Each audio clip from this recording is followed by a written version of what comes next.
waa sheekadii nin aan marhudho ku dhigay ayaa mahadho igu reebay. taariikhda eray bixinta afka ama luuqadda Soomaaliga muddooyinkii hore waxaa laga alifi jiray sheekooyin ama dhacdooyin markaa loo joogay kadib ayaa loo soo minguurin jiray in laga dhigo halhays ama mahmaah lagu cabiro wacyiga markaa lagu jiro. daawade marnaba ma isweydiisay qaabka ay ku timi kelmadda mahadho ee ay Soomaalidu isticmaasho oo ay dhacdo fadeexad ama guuldarro taariikhda xasuusta gasha marka loo adeegsado looguna dhawaaqo alla mahadho ayaa ku dhacday, mahadho ayaa lagu dhigay, mahadho ayuu igu reebay iyo wixii la mid ah. haddaba waxaa jirta sheeko Soomaaliyeed oo sida aynu warbixintan ka arki karno ah mid aan run ahayn oo la alifay hay'ashee lagu soo gudbiyay kelmaddaas mahadho si qurux badan loogu soo gudbiyay. daawade barnaamijkeenan waxaynu kaga hadlaynaa sheekadaas iyo qaabkii ay ku timi kelmaddaas mahadho waxaana idin la socodsiinayaa aniga oo Mukhtaar Maxamed Diiriye ah Mukhtaar Jambaq. haddaba sidii caadada inoo ahayd muuqaalka like saar siina share garee si aanu ugu dhiirano inaanu muuqaalada noocan oo kale ah idiin soo tabino. haddaad nagu cusub tahayna kanaalka subscribe saar dawankana furo. mahadsanid. sheekadu waxay ku bilaabmaysaa waqti hore oo adduunyadu bilow iska ahayd oo dadka iyo duurjoogtuba ay nolosha deris ku ahaayeen ayaa waxaa deris noqday nin ay la noolaayeen gabadhiisa iyo wiil uu dhalay iyo libaax aar ah oo keligii nool. waqtigaas dadka iyo duurjoogtuba si ay nabad ugu wada noolaadaan waxay dhigan jireen wacad si aan midba midka kale ugu soo xadgudbin. dagaallo dhowr ah oo ay isku soo qaadeen iskuna soo xadgudbeen ninkii iyo libaaxii dani waxay ku khasabtay si ay nabad ugu wada noolaadaan inay dhigtaan wacad kuna heshiiyaan sidii ay nabad derisnimo ugu wada noolaan lahaayeen. heshiiskaas iyo wacadkaa ay galeen waxaa ku jirtay qodob muhiim ah oo ahaa haddii ninka iyo libaaxa midba midka kale uu wax uga soo baahdo inaanu ka lex jeclaysan oo ay khasab tahay inuu fuliyo wixii looga soo baahdo ka kale. muddo badan markay ka soo wareegtay isla markaana ay nabad jaarnimo ku wada noolaayeen ninkii iyo libaaxii ayuu libaaxii oo heshiiska ka hor si fudud u heli jiray cuntadiisa markuu weeraro xoolaha ninka ayaa xamili waayey dhibka badan ee uu u maro ugaadhsiga xayawaanada duurjoogta ah. isla markaana wuxuu go'aansaday inuu keeno siyaasad uu heshiiskaas ku burburin lahaa si uu uga raysto dhibka uu maro cuntadiisa. sidaa awgeed in badan oo uu fekeray wuxuu go'aansaday inuu ninkii arrin ka martiyo isagoo adeegsanaya qodobkii heshiiska ka midka ahaa ee ahaa in wixii la isaga soo baahdo aan la kala lex jeclaysan. kadibna libaaxii oo kalsooni laafyoonaya ayaa ninkii oo fadhiya geed gurigiisa u dhow intuu u yimi ayuu ku yidhi saaxiib waan ku salaamay. ninkii oo salaantii ka qaaday baa weydiiyey saaxiib maanta waad ii timiye maxaa darnaa oo kugu khasbay inaad ii timaaddo? libaaxii oo kalsooniyey ka muuqato ayaa ninkii ku yidhi waar saaxiib wakaa wacadkii aynu gallay aynu nabad ugu wada noolnahaye maanta wacadkaas qayb ka mid ah oo aan u arkay mid muhiim ah in la fuliyo ayaan kuugu imi. ninkii ayaa ku jawaabay isagoo aan waxba iska ogayn arrin kasta oo wacadka ka mid ah waa lama huraan in la fuliyaa mana habboona in la dhaafaa ee sheeg qodobkaa aynu fulinne. libaaxii oo markan helay fursad cajiib ah isla markaana arkaya in ninku dabin u galay ayaa si degdeg ah u yidhi saaxiib ninkow wacadkeenna waxaa ku jirtay qodob ah in aynaan kala lex jeclaysan oo kala dibdhigan waxaynu isaga soo baahanno aniguna maanta waxbaan kaaga soo baahday weliba waxaad hayso ayaan doonayaa ee hayga dibdhigan. ninkii oo weli moogan arrinkaa libaaxu damacsan yahay ayaa ku jawaabay saaxiib libaax haddaan awoodo kaa lex jeclaysan maaye sheego waxaad iga doonayso ee aan awoodo waan ku siinayaae. libaaxii oo markana kalsooniyey sii gashay ayaa ninkii oo iska dacal basar ah ku yidhi saaxiib naftaydu waxay jamatay inay hesho hilibka wiilka aad dhashay ee wacadkeenna hadhaafina isii wiilkaaga aan cune. ninkii oo markii hore aan dhaadanayn ayaa ku naxay dalabka libaaxa isagoo ka amakaagay siday khasabka u tahay inuu fuliyo dalabkaas ayaa ayaa la soo booday saaxiib libaax heshiiskeennu wuxuu ahaa mid nabadeed laakiinse qodobkan aad la timi waa mid colaadeed ee wax kala dalbo aan dadkayga ahayn libaaxii oo ku jeesjeesaya ninkii ayaa ugu jawaabay wacadkeenna nabadeed anigoo cuntadayda si fudud ku heli jiray ayuu rafaad imarsiiyeye dee adna hadduu markan wax adag kugu yahay fuli oo sidayda oo kale samir nin baa ilaahay kaa dhigaye anigu wiilkaaga mooye maanta wax kale kaagama baahniye ninkii oo tala ku caddaatay siyaasad kasta oo uu keeno islamarkaana uu ku badbaadsanayo wiilkiisa ay suuro geli weyday halkaasna libaaxii uu ku muujiyey inuu diidan yahay kalaabashada arrinka oo waxaa u cad inuu helo hilibka wiilkaas ninku dhalay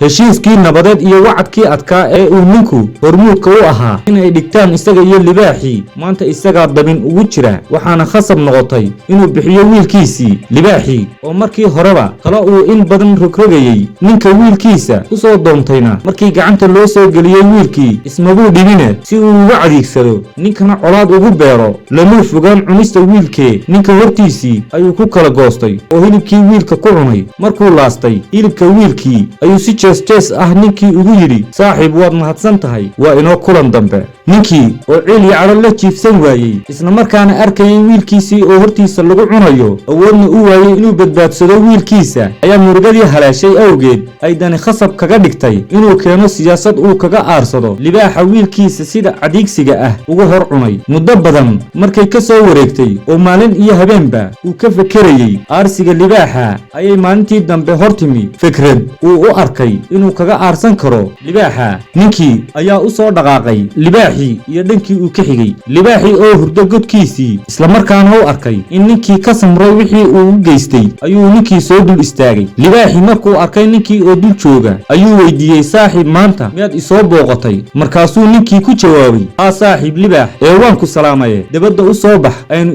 iswaraysanee oo inakeen geedka hoostiisa libaaxii oo isleh arrinkaa ninku u socdaa iswaraysi ma dhaafsiisna oo aan dareensanayn siyaasadda ninka ayaa ninkii u soo raacay geedka kadibna ninkii weydiiyey saaxiib ii warran maxaad maanta u socotay ninkii oo aan muujin ciilka ugu qabo libaaxa ayaa ugu jawaabay saaxiib libaax wacadkii inoo dhexeeyey wax badan buu dhexdeenna ka hagaajiyey oo waa tii kal hore xataa wiilkii aan dhalay aan kuu haniyeeyey libaaxii oo dabacsanaanta ninka ka muuqata ay khaladay ayaa ku jawaabay saaxiib waa runtaa nin wanaagsan baad tahay anigaba haddaad iiga soo baahan lahayd mid ka mid ah dhashayda waan ku siin lahaa balse waxaan ahay libaax keligiis ah oo ma haysto dhal iyo libaaxadba oo keligay baa nool ninkii oo markii hore ogaa xaalka libaaxa islamarkaana ku soo tashaday inuu libaaxa rafaad mariyo islamarkaana diidan inuu si fudud nafta ku dhaafiyo libaaxa ayaa libaaxii ugu jawaabay saaxiib libaax maanta aniguba waxaad haysato ayaan kaaga soo baahday ee waxaanad haysan kugu dhibi maayo libaaxii islamarkaana isleh ninku arrinka uu kaaga soo baahday sidaad u rafaadisay oo kale maaha ayaa ku jawaabay saaxiib haddaba i weydiiso waxaad doonayso aniguna kaa lexe jeclaysan maayo oo sidaad iigu hagar baxday oo kale ayaan kuugu hagar baxayaa ninkii markuu isku hubsaday in libaaxii uu markan dabinkiisa qoorta la galay ayaa yidhi saaxiib libaax maanta waxaan marti kaaga ahay oo aan doonayaa inaad isiiso waa haraggaaga quruxda badan ee hayga lexe jeclaysane sidii aan kal hore oo kale heshiiska u fuliyey adna yeel libaaxii oo ka naxay dalabka ninka ayaa la soo booday saaxiib haraggu waa qayb ka mid ah naftayde wax kale oo aan haysto dalbo aan ku siiye arrinkani waa mid adage ninkii oo markii horeba qorshahan ugu tala galay inuu libaaxa nolosha ku rafaadiyo ayaa ku adkaystay inuu helo haragga libaaxa libaaxii dadaal kasta oo uu ku badbaadsanayo haraggiisa oo uu la yimina way fashilmeen ninkiina arrin kasta oo libaaxu keeno diid markii uu libaaxu arkay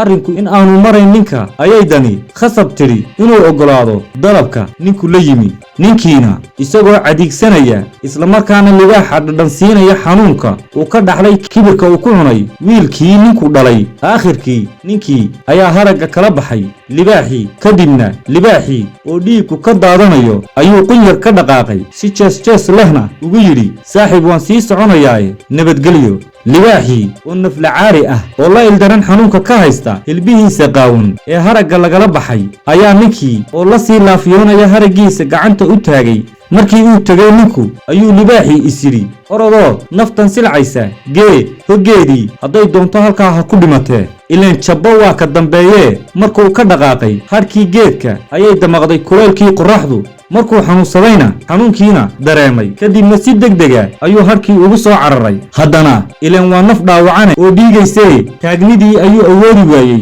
kadibna fadhiiso ayuu is yidhi. saa waxaa damqay riiddii iyo xansaskii yaryaraa ee dhirta waxaana ku soo ururay quraanjadii oo hilibka soo urisay. markuu damqadayna wuxuu is yidhi waxba ha fadhiisana taagnow. haddana waxaa ku soo ururay haaddii iyo shimbirihii oo doonaya inay cunaan hilibkiisa. gabalku markuu dhacayna dugaaggii ayaa soo weeraray. habeenkii oo dhanna waxay u ahayd difaacuu difaacayo hilibkiisan qaawan ee bannaanka yaalla. libaaxii markuu arkay dhan kasta oo uu u dhaqaaqo islamarkaana uu dan moodo inuu kala kulmayo oo ay kaga horreeyaan wax naftiisa dhibaya, ayay dani orod bidday si uu dhibkaas oo dhan uga badbaado. wuxuu orodkaa iyo rafaadka ku jiraba waxaa ku soo baxay libaaxyo dhiggiisa ah. kadibna waxay weydiiyeen, waar libaax, sidan maxaa kuu galay oo naftaada maxaa halaagay? libaaxii oo dhibkii hore u dheeryahay daal iyo haraad ayaa si diifi ka muuqato ku jawaabay, war saaxiibayaal, nin aan marhudho ku dhigay ayaa mahadho igu reebay. hadda waa nin aan marhudho ku dhigay ayaa mahadho igu reebay. sheekadeennii aynu kaga hadlaynay sida ay ku timi kelmadda mahadho halkaas ayay ku eeg tahay. daawade, haddaad sheekada ka heshay ha ilaawin inaad muuqaalka layg saarto si sheekadani dad badan u gaadho, annagana aad noogu dhiirigeliso sidii aanu idinku soo gudbin lahayn sheekooyin noocan oo kale ah. intaynu sheeko ama warbixintan oo kale ah dib ugu kulmayno waxaan idinkaga tegayaa ilaahay baa weyn. ammaano allah.